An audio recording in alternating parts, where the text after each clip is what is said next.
दिन जल्दी जल्दी ढलता है कविता के कवि हरिवंश राय बच्चन जी हैं। इस कविता में उन्होंने बताया है कि हमें अपने लक्ष्य को प्राप्त करने के लिए भरपूर प्रयत्न करना चाहिए।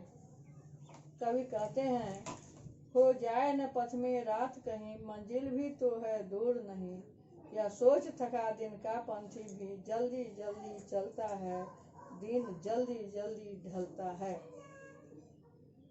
हरिवंश राय बच्चन जी निशा निमंत्रण काव्य लिखे हैं और उसी से यह कविता लिखी गई है। वे कहते हैं, जो पथिक यानी जो राही रास्ते पर चल रहा है और उसका लक्ष्य बहुत नजदीक आ गया है, मंजिल काफी नजदीक आ गया है और वह चलते चलते थक गया है, ऐसे पथिक को प्रेरित करते हुए कहते हैं कि हे राही, हे बटोही, तुम जल्दी जल्दी अपने लक्ष्य को प्राप्त कर लो, क्योंकि कब रात हो जाएगी कोई ठिकाना नहीं है और तुमको अपने मंजिल को पाने में बहुत कम समय ही रह गया है, यानी थोड़ी देर और चलोगे तो तुम अपने लक्ष्य को प्राप्त कर लोगे।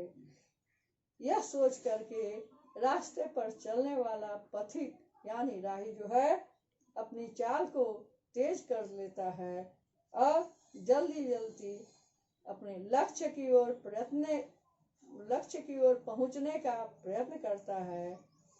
कवि कहते हैं कि दिन जल्दी जल्दी ढलता है, अर्थात दिन जल्दी जल्दी समाप्त हो रहा है। बच्चे प्रत्याशा में होंगे, नीरों से झांक रहे होंगे, या ध्यान पलों में चिड़िया के बढ़ती कितनी चंचलता है, दिन जल्दी जल्दी ढलता है। कवि कहते हैं कि चिड़िया अपने बच्चों के लिए खाना लाने गई है और वह भोजन की तलाश करती रहती है। जब चिड़िया को ध्यान में आता है कि उसके बच्चे भूखे हैं, वे उनके आने का इंतजार कर रहे हैं कि माँ पिताजी जल्दी जल्दी आएंगे और उनके लिए भोजन लाएंगे। यह जब चिड़िया सोचती है, बच्चों का ध्यान जब उसको आता है, तब वह अपने उड़ान की गति को बहुत तेज कर देती है और जल्दी से जल्दी अपने बच्चों के पास पहुंच जाती है। कवि कहते हैं कि दिन जल्दी जल्दी समाप्त हो रहा है।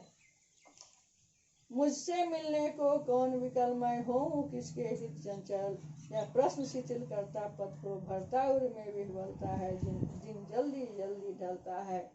कवि अपने घर की ओर जा रहे हैं और उनके चलने की गति बहुत तेज है, लेकिन जब कवि को ध्यान में आता है कि घर में उनकी प्रतीक्षा करने वाला कोई नहीं है, मैं किसके लिए इतनी तेज गति से चल रहा हूँ, मुझसे मिलने के लिए कौन व्याकुल है, यह प्रश्न जब उनके मन में उठता है तो उनकी चाल यानी उनके चलने की गति धीमी हो जाती है और उनका हृदय व्याकुल हो जाता है।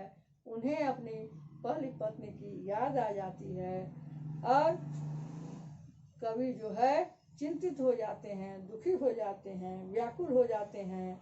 कवि कहते हैं कि दिन जल्दी जल्दी ढलता है, यानी दिन जल्दी जल्दी समाप्त होता रहता है, इसलिए हमें समय रहते काम को कर लेना चाहिए।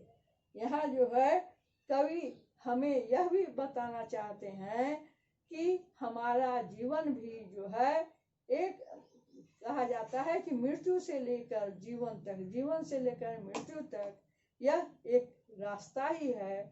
इसलिए हमें समय रहते यानी जीवन रहते ही अपना सारा कार्य कर लेना चाहिए, अपने लक्ष्य को प्राप्त करने का प्रयत्न करना चाहिए, क्योंकि हमारी मृत्यु कब हो जाएगी इसका कोई ठिकाना नहीं है। तो क्यों नहीं हम समय रहते अपने लक्ष्य को प्राप्त कर लें, क्योंकि तुलसीदास जी, गोस्वामी तुलसीदास जी ने ठीक ही कहा है, बड़े भाग मानुष तन पावा, सुर दुर्लभ सद ग्रंथ निगावा, साधन धाम मोक्ष कर द्वारा, पाई न देहि परलोक संवारा, सो परत्र दुख पावई, सिर धुनि धुनि पछिताई, कालहि कर्महि ईश्वर ही, मिथ्या दोष लगाई। अर्थात बड़े परिश्रम से, बड़े भाग्य से यह मनुष्य का शरीर हमें मिला है, इसलिए इस शरीर को पाकर हमें मोक्ष को प्राप्त करने का प्रयत्न करना चाहिए, क्योंकि यह मनुष्य शरीर बार बार नहीं मिलता। इस कविता को आप लोग अपने हृदय में बैठा लेंगे और हृदयंगम करके अपने लक्ष्य को प्राप्त करने के लिए सदैव प्रयत्न करते रहेंगे। यही मेरी हार्दिक इच्छा है। इस कविता के भावार्थ को अपनी कॉपी में लिख लेंगे और प्रश्नोत्तरों को लिखकर याद कर लेंगे। धन्यवाद।